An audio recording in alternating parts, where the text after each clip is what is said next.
Planet podcast. I'm Jenna Morton.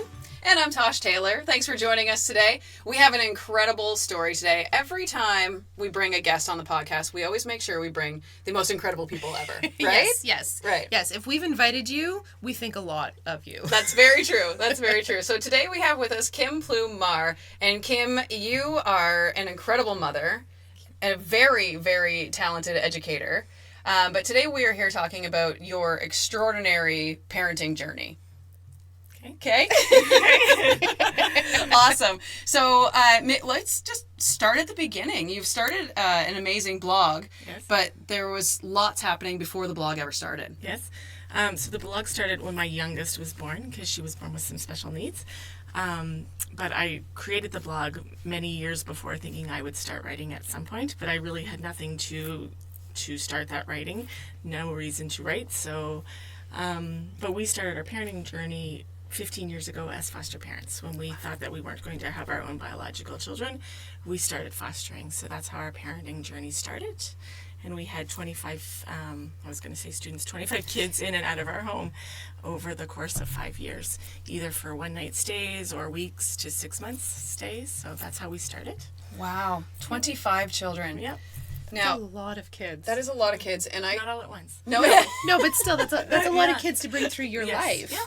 And to have that moment or, that extended amount of time with, and then to say goodbye as well. Mm-hmm. That's... Especially, you obviously wanted to have your own children, so the hardship of bringing these children in and then giving them back to whatever situation they have to go back into, that must have really pulled at your It was heartstrings. very difficult. Absolutely. Probably one of the most difficult things we'd gone through up until our youngest child being born. Okay. Before we jump ahead to that, Yes. I'd love to talk a little bit more about fostering, because I think a lot of people underestimate the need for that in New Brunswick right now. Can you tell us just a little bit more about fostering and what is needed in our community? So it's been a long time. We've been out of the system for quite a while, but at the time, and I think the need is still there, just even sometimes just for a one-night placement when it's an emergency call that they have nowhere to put them that night, or sometimes it's just for a weekend giving another foster family relief. We did a lot of that, and then sometimes it was longer term. So, but you had to be really flexible, and you never really knew when you were going to get that call, how many you were receiving, or when they would come to take them away again. But the need is definitely there, and I'm an educator and I see it every day that the need is there for foster families. Now, if you were a family in the Moncton area that wanted to get involved with fostering, just quickly, do you remember how to get involved with We that? called social development. Okay. We went through some pride training, and that was pretty intensive as well. We went through all of that, and then we went through home evaluation, which is also pretty intensive, and then we were approved for to be a home. Excellent. Yeah. What went into making that decision as a couple that you were going to make that call and put yourselves forward as a foster family? We knew we really wanted to be parents, and we were told that we would probably never have our own biological children, so that just seemed to be the next step. We were hoping to one day adopt. At that time, the wait list was roughly 10 years for a newborn. Wow. So that was our in to have children in our lives, and I was the first on my side of the family to have children, so that would have been for my parents' first time at having grandchildren. So that's why we took that route originally, and we liked it. We liked it, even though it was hard. We liked having children in the house, especially around Christmas time. Oh my gosh, yes, I can imagine. Yeah, when you had no children, and then you went to having children in the house at Christmas time, it was nice. Well, because you would have had quite the age range with foster children as well, right? It's not just newborns who need that service. It's quite often older children. What kind of age span did you We deal had with? right up until teenagers.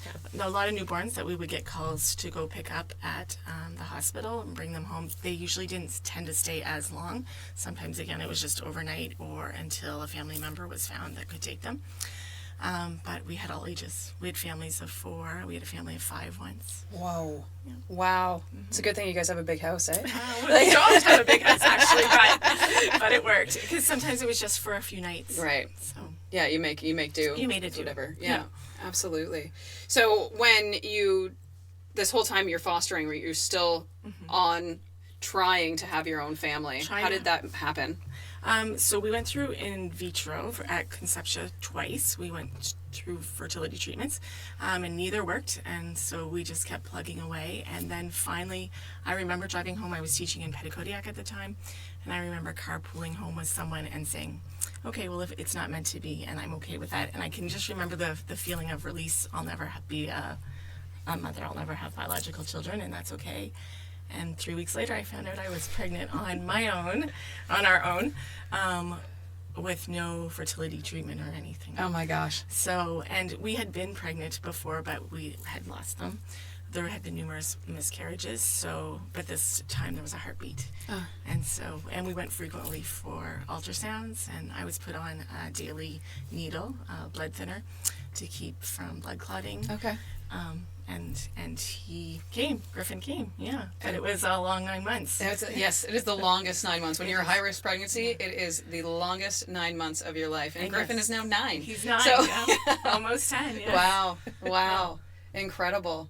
That's quite, it just gives me chills. I know, I can tell. I can tell the release of letting it go, and then if they're meant to be, they're meant to be, right? Mm-hmm. Yeah, absolutely. Absolutely. So then after Griffin comes hope. Yeah. There was a few miscarriages in between, and we were really content with just having the one child. Then we experienced a few miscarriages. Some of those were more difficult because they carried for longer, and lost them at later points, and those seemed to be harder to go through.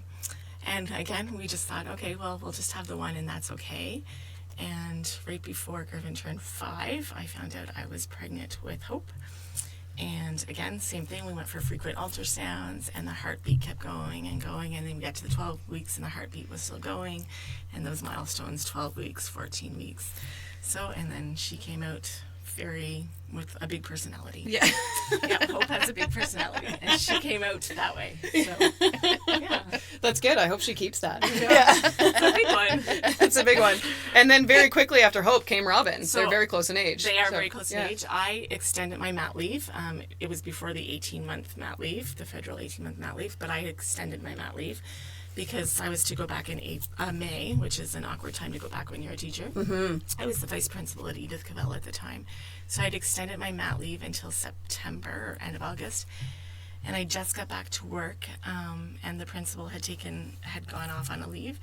And so I was acting principal and started to feel sick and thought it was because of the nerves of taking on a new role, and quickly learned that here I was in my 40s and my third child was on her way. So we kept it quiet for the longest time, not knowing, one, if we would miscarry, and two, I was in a new role. Glenn was almost 50. Yeah. It seemed odd to be having our children so late, so we kept it to ourselves for a long time. And then Robyn arrived, yeah. Wow. So they're very close in age, 2 years apart. 2 years. Excellent. Yeah. Excellent. I just, I love that story because I've been in a similar situation, right, of the trying and the trying and the trying. And then bam, you get 3 all on your own, which is incredible. Yeah. Absolutely incredible. So Robyn, though, comes with more than you expected, if we could say that. Yeah. Yes. So the blog had started. I knew I wanted to blog, but I really had nothing driving the blog. So I created a blog, but never entered anything. Then I was put off work a couple of weeks early with Robyn, and wrote my first blog, not knowing that when Robyn was born, she was going to be born with special needs, and that would propel the blog and me writing. So I sat down that day that I was put off and I like to work. I'm a workaholic. Good, whether that's good or bad, I'm a workaholic. And so I was disappointed that I was put off work. And just reflecting that it was going to be a good year. And I know that I submitted that blog on September 14th, 2017. And ironically enough, Robyn was born with special needs and had her surgery 1 year later on September 14th, 2018. Wow. So she was born. And when she was born, on October 3rd, Glenn said in the delivery room that there was something wrong with her. He said it to the nurse, and the nurse said, "Oh, you'll love her just the same." And for the next 2 days, he kept pushing the issue. No, she physically looks different. There's something wrong with her. She looks different to us. And we really didn't get far with that. So we brought her home, still thinking and documenting and taking pictures that her face seemed not symmetrical to us, and she just looked like there was something different. So we pushed the issue for a little while. About 2 or 3 weeks, we were going to the doctor quite frequently. She was having a hard time latching when she was nursing because her face was not symmetrical. Her lips were not symmetrical. She couldn't latch properly. So we tried a lot of natural things, osteopath and a few other things too. We had her a frenectomy, so we had her her lip was tied, so we had that cut, thinking that would help, but nothing helped. And then I started doing some research on my own and found a diagnosis called craniosyntosis and could see that she had similarities. So then we went to our family doctor, who agreed to put us through to a pediatrician. The pediatrician was very open and listened to us and made a referral to the IWK. And the day before her 2-month birthday, we went to the IWK and they confirmed that she did have craniosyntosis. Wow. So, which I knew going into that meeting that day. I knew, my gut told me that that's what she had. And there's specific types you can have, and I had it nailed down to the exact type. I just knew that that's what her symptoms looked like. So, but we pushed for a long time. And that's something that we hear all the time. Like, as parents, we're their only advocate, right? So if you hadn't had pushed and pushed and pushed, you know, you could be just finding out now when she's 2, right? Instead of being where she is at with her surgeries already. Yeah. So tell us a little bit more about that diagnosis. What does that mean? So often when a baby's born, they have a soft spot, what they refer to as a soft spot.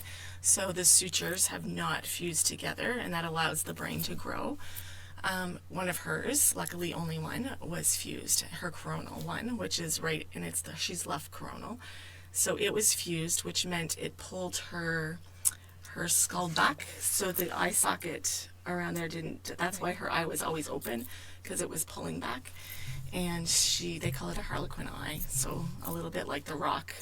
That's how they refer to her, as the Rock. So one eye is always closed and one eye is half open. So her sutures, one would needed surgery to open it so that her brain could grow. But as she got older, her brain grew this way and was pushing on the right side of the back of her skull. So she was always tilted and her face was asymmetrical. Her ears are in different positions and her eyes don't line up. So they diagnosed her at 2 months, not quite 2 months, the day before her 2-month birthday, and she had surgery a month before her first birthday. And that was the longest year ever. Waiting for the surgery was a long process. It would be, because she's continuing to grow and you're worried about how her brain is going to shape, right? And that, how do they ease your worry on that? Do you know what I mean? Like, as a mom, you would be... Well, especially that first year, there's so many resources out there, we'll say, that tell you what your baby should be doing. It's very hard to not pay attention to those and walk your own path of what your child should be doing. So they were all wonderful. In hindsight, they were wonderful. At the time, I wanted answers and I wanted services right then. So I'm sure they would say I was very needy. But I pushed for everything, but the care was wonderful. So we were seen at the IWK, but the care here in Moncton, from speech pathologist, speech language pathologist, OT, physio, we were serviced by everyone quite frequently. Lactation consultants, they all got me through it, really. They were all the pediatrician, everyone was wonderful. So that's what got me through it. They always answered all of my questions. I did search the internet too much and did a lot of research on my own, and I watched the surgery one night. A YouTube video or? A YouTube video. Yeah. And interestingly enough, Grey's Anatomy just aired an episode a few weeks ago about craniosyntosis and showed the surgery. Wow. I over-researched it. There's a nurse liaison at the IWK who worked closely with me, and she would tell me to stop doing that I knew too much. And I would ask very direct questions to the surgeons, and they would always try to tell me to stop doing that, but I really looked into it too much. The other thing I did, though, that was the best thing I could have done, is I reached out to parents of other children with that diagnosis, and it's 1 in 20,000, so there's not very many, but there happens to be another couple families in our area. So I was able to connect with them right away. People knew people that knew people, and that helped more than anything, because I could see the end result and know that it was going to be okay. But it was a rough ride for Yeah. a year. Yeah, incredible. And then on top of it, you've still got 2 other young children at home and jobs. And, so to try and juggle that whole life, I can just imagine it being an extremely stressful year. It was. So the blog became a way to, we have a very large family and we're a very large friend group, and we wanted to make sure they were getting all the information firsthand from us. So that's what the blog then became. And that was very therapeutic for me, but also for Glenn. He at night would say, well, did you update the blog? And so I quickly learned that was his way of he would tell me what to put in it, or it became therapeutic for both of us. Absolutely. I remember a few times, because your husband is actually one of the very first people I ever met when I moved here. So I would see you tag him in it, and I would feel so bad that I'd be reading the blog, but I was interested because, not that we ever talk or hang out anymore, but still, he was a friend of mine, so I was interested in what was going on. But you were still even updating the nosy people of the world as well. Yes. And we had a lot of people reach out to us, which was nice to know that we weren't alone. And that's how we connected with other families, too, because they would have known someone of someone. So. Absolutely. Yeah. And do you find that other families who get their diagnosis now are finding you and reaching out? Yes. So when you enter left coronal Craniosyntosis, Robyn's picture comes up sometimes, and sometimes it takes them to the blog. So I will get people that reach out to us from all over the world, really, and tell them what I was told. It'll be okay, not to worry about it. The kids are resilient. Again, I was going to say students. The kids are resilient, but when you're in it, you don't think that. And you think that this is a very traumatic thing, that your child's going to have her skull removed when she's a baby. So, which is what happened. Her skull was removed and metal was put in on the left side of the skull. Okay. And that's the surgery you watched. Not hers, obviously, but you watched that on YouTube. Yeah. So can we explain more? When she had her surgery, what exactly happened? So you go down the day before and do all of the pre-op stuff. And then they come in and explain what's going to happen and give you a rough estimate of time. And I believe one of them said if we come out early that's not a good thing, and if we're going late, that's not necessarily a good sign either. So you're sitting in a waiting room waiting. My good friend from university that I've known for 25 years lives in Halifax and has a special needs child. So she came and spent the day with me, which was very, it was nice to have her there because she's familiar with the other WK and was able to walk me through everything. But it was almost like a surreal feeling that whole day. So we waited, and they told us exactly what was going to happen before. Again, I asked a lot of questions about the tools that they were going to use because I had researched that, and I probably shouldn't have in hindsight. Yes, yeah.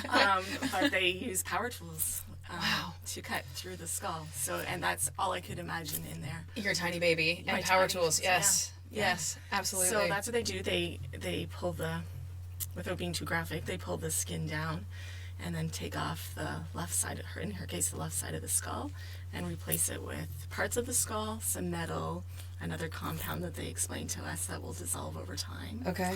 And then she comes out very swollen, and then for the next 48 hours, her eyes swelled shut, which is the hardest thing to watch. And she had an incision from ear to ear. Okay. And, but she recovered really well. She was very resilient. Okay. So what happens as she grows and as she gets older, because our heads all grow, right? So what, will she have more surgeries or? It's an unknown. Okay. So in some cases, yes, because the bone doesn't graft or fill in and you get holes. Right now she's doing very well. So we had been seen every 6 months, but now we're being seen every year.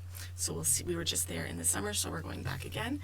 And she's followed for intracranial pressure through the eye doctor.